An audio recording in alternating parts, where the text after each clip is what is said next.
بسم اللہ والحمد للہ والصلاة والسلام علی ابی القاسم محمد بن عبد اللہ خاتم النبیین۔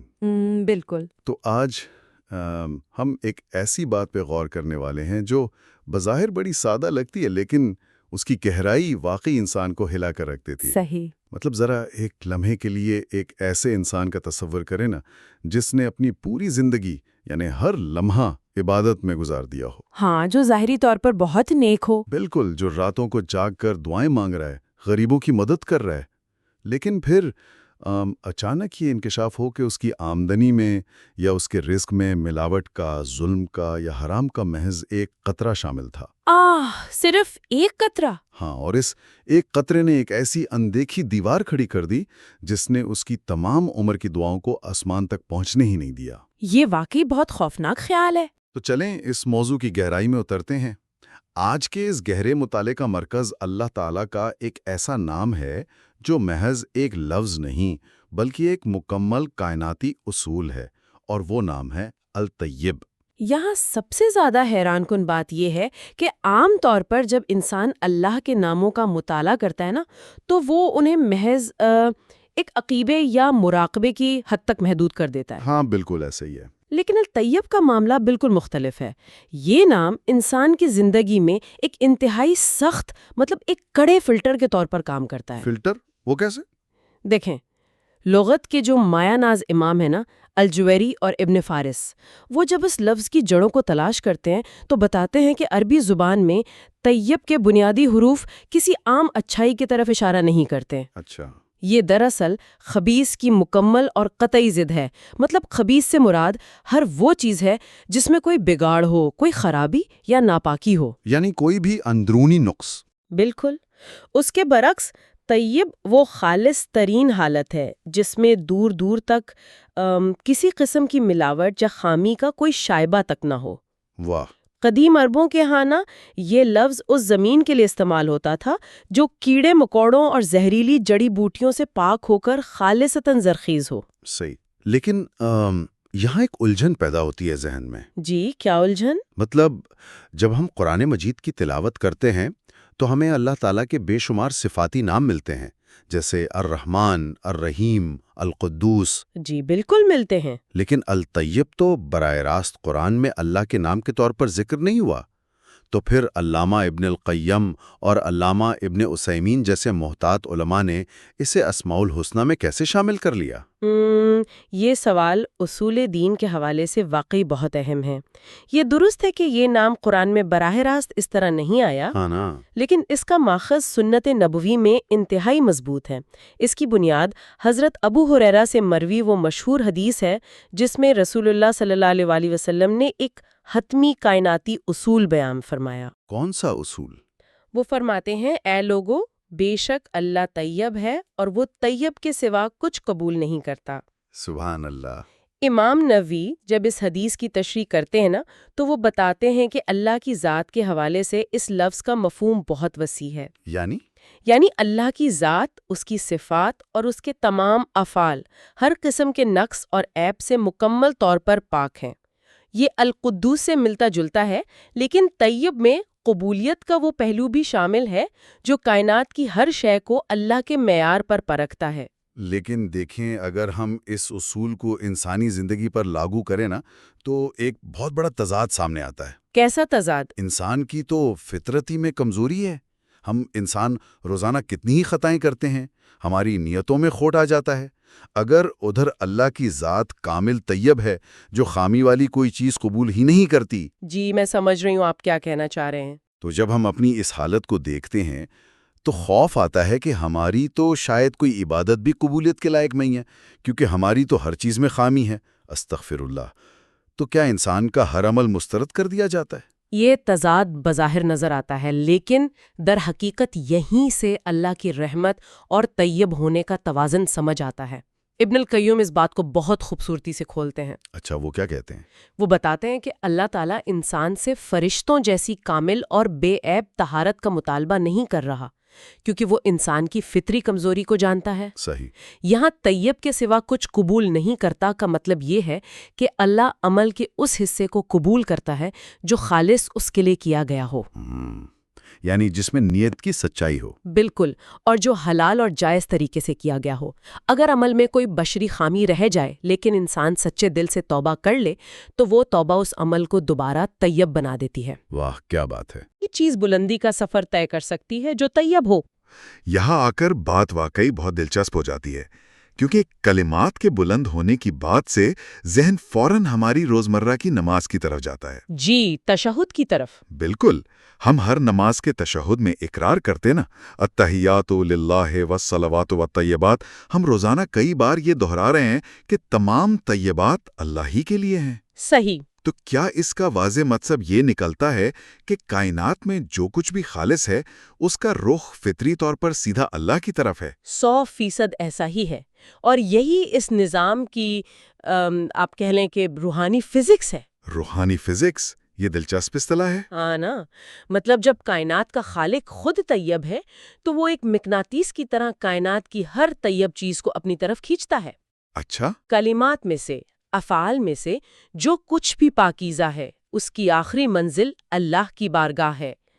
قرآن میں بھی آتا ہے کہ اسی کی طرف پاکیزہ کلمات چڑھتے ہیں اور نیک عمل ان کو بلند کرتا ہے۔ بے شک۔ اور اگر ہم کلام کی بات کریں نا تو کلام طیب میں سب سے اعلیٰ مقام قرآن مجید کا ہے، کیونکہ وہ کلام خود اس ذات کا ہے جو سب سے طیب ہے۔ یہ بات سن کر نا سچ میں ایک عجیب سا احساس ہوتا ہے۔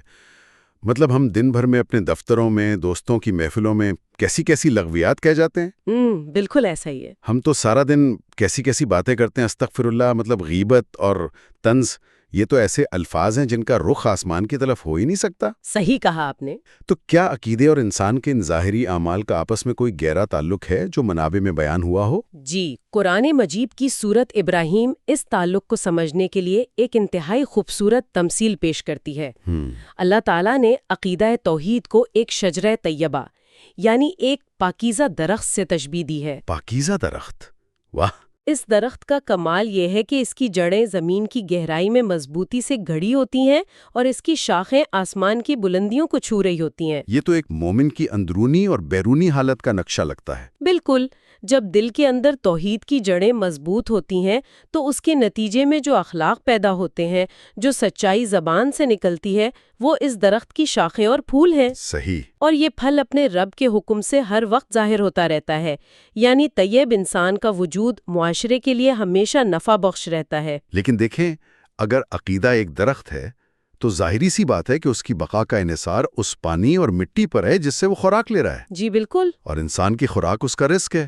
ہم نے شروع میں اس شخص کی بات کی تھی جس کی دعائیں قبول نہیں ہوتی۔ ہاں، تو اگر انسان کا رزق طیب نہ ہو تو کیا وہ شجرہ طیبہ اندر سے سوکھنا شروع ہو جاتا ہے؟ اگر ہم اس کا تعلق بڑی تصویر سے جوڑیں تو یہ صرف سوکھنے کی بات نہیں ہے، یہ پورے نظام کی تباہی ہے۔ پورے نظام کی تباہی؟ جی، اس سمجھنے کے لیے نا ہم اسی حدیث کے اگلے حصے پر غور کرتے ہیں۔ رسول اللہ صلی اللہ علیہ وسلم نے ایک ایسے آدمی کا منظر پیش کیا جو ایک طویل سفر پر ہے، اس کے بال بکھرے ہوئے ہیں، مٹی میں آٹا ہوا ہے۔ اور یہ تو وہ کیفیات ہیں جو ویسے ہی اللہ کی رحمت کو کھینچ لاتی ہیں نا۔ بالکل، شریعت میں مسافر کی دعا ویسے ہی قبول ہوتی ہے، اور جب انسان عاجزی میں ہو تو اللہ کو بہت محبوب ہوتا ہے۔ صحیح۔ پھر وہ شخص اپنے ہاتھ آسمان کی طرف اٹھاتا ہے اور بڑگڑا کر پکارتا ہے، یا رب، یا رب۔ وہ اللہ کی صفت ربوبیت کا واسطہ دے رہا ہے۔ یہ تو دعا کی قبولیت کی تمام شرائط کا مجموعہ بن گیا، سفر کی حالت، عاجزی، ہاتھوں کا اٹھانا۔ ہاں، تو پھر وہ کون سی چیز ہے جو اس انتہائی طاقتور دعا کو بھی واپس لوٹنے پر مجبور کر دیتی ہے؟ اور یہی وہ مقام ہے جہاں الطیب کا قانون حرکت میں آتا ہے۔ حدیث کے الفاظ ہیں کہ اس شخص کا کھانا حرام کا ہے، اس کا پینا حرام کا ہے، اور اس کا لباس حرام کی کمائی سے آیا ہے۔ تو رسول اللہ صلی اللہ علیہ وسلم فرماتے ہیں کہ تو پھر اس کی دعا کیسے قبول کی جائے؟ اس بات کو ذرا گہرائی میں سمجھیں۔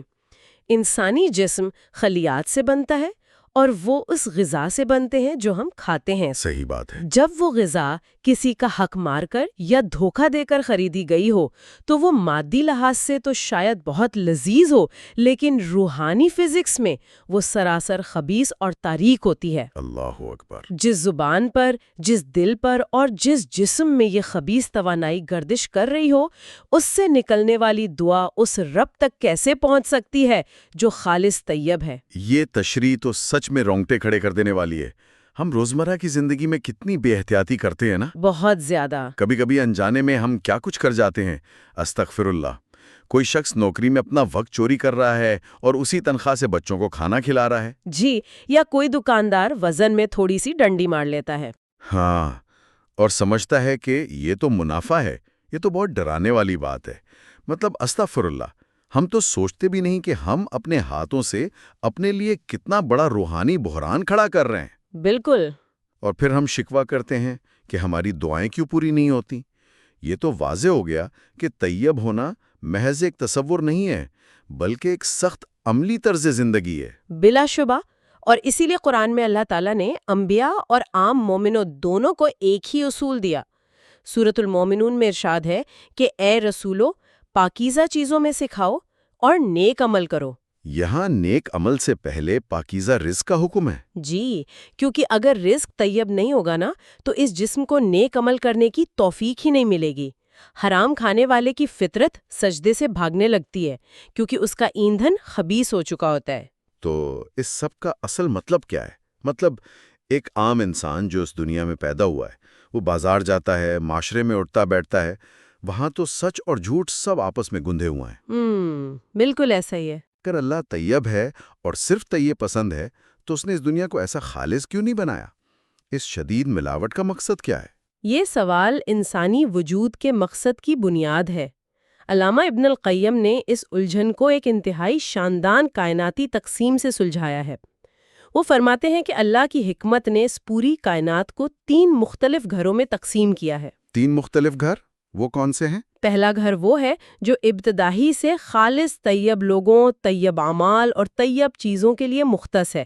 اس میں کسی خبیث چیز کا گزر ممکن ہی نہیں، اور یہ گھر جنت ہے۔ سبحان اللہ۔ اور دوسرا؟ دوسری طرف وہ گھر ہے جو خالص خبیث ارواح، خبیث اعمال اور خبیث افکار کا آخری ٹھکانہ ہے، جہاں تمام غلاظت اور تاریکی جمع کر دی جائے گی، اور یہ جہنم ہے۔ اللہ ہمیں اس خبیث ٹھکانے سے بچائے، استغفر اللہ۔ اور تیسرا گھر یقیناً یہ دنیا ہے۔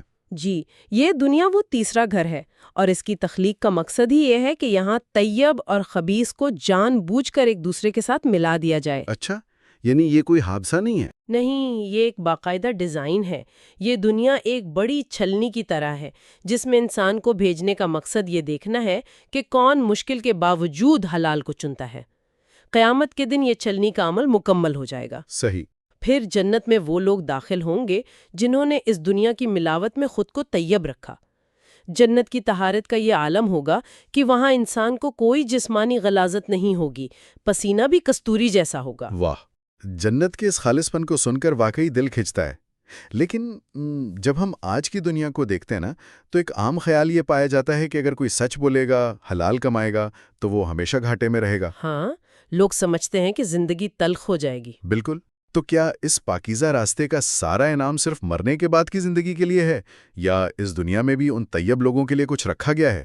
یہ مادیت پرستی کا پیدا کردہ وہم ہے نا کہ پاکیزہ زندگی گزارنے والا محروم رہتا ہے۔ قرآن سورۃ النحل میں اس تصور کو جڑ سے اکھاڑ پھینکتا ہے۔ اللہ نے فرمایا ہے کہ جو بھی ایمان کی حالت میں نیک عمل کرے گا، ہم اسے یقیناً حیات طیبہ عطا کریں گے۔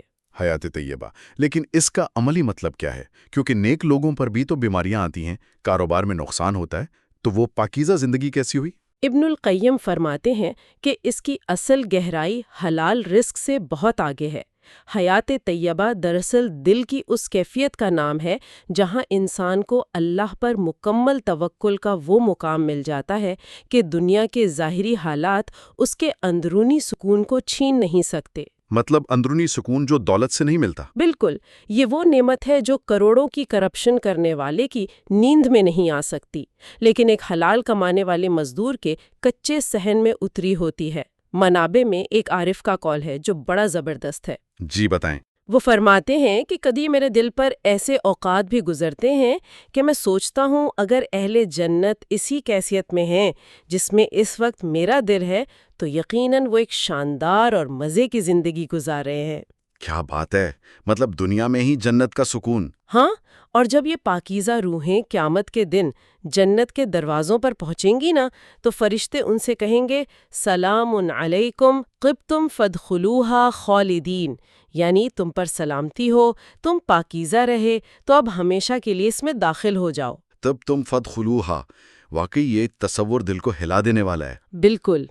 لیکن جب انسان اپنے گھیریبان میں جھانکتا ہے نا تو ہماری تو اتنی کوتاہیاں ہیں، استغفر اللہ۔ ہم دن بھر میں کتنے ہی ایسے فیصلے کرتے ہیں جہاں طیب اور خبیث کا فرق بھول جاتے ہیں۔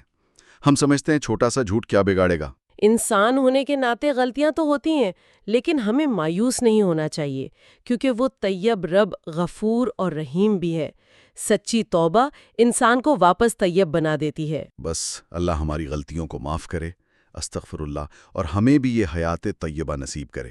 تو آج کی اس گفتگو نے یہ واضح کر دیا ہے کہ الطیب محض ایک لغوی بحث نہیں ہے بلکہ زندگی گزارنے کا ایک مکمل نظام ہے۔ جی ایسا ہی ہے۔ اب اس تمام گفتگو کو سمیٹتے ہوئے ہم سننے والوں کے لیے ایک حتمی فکری نقطہ چھوڑے جا رہے ہیں۔ ہم روزانہ 20 فیصلے کرتے ہیں۔ اگر ہم کل صبح سے اپنی زندگی میں صرف ایک چھوٹی سی مشق کا اضافہ کر لیں، دن میں کچھ بھی شروع کرنے سے پہلے یا سوشل میڈیا پر کچھ شیئر کرنے سے پہلے بس ایک لمحے کے لیے رکیں اور خود سے پوچھیں، جی ایک سوال، ہاں، کہ کیا میرا یہ عمل، میری یہ بات طیب ہے؟ کیا کائنات کا وہ خالق جو سراپا طیب ہے اسے قبول کر لے گا؟ ذرا سوچئے، اگر یہ ایک سوال ہماری سوچ کا حصہ بن جائے تو یہ ہماری زندگی، معاشرے اور آخرت کو کس حد تک بدل سکتا ہے۔ ھذا ما عندی واللہ ورسولہ اعلم بالصواب۔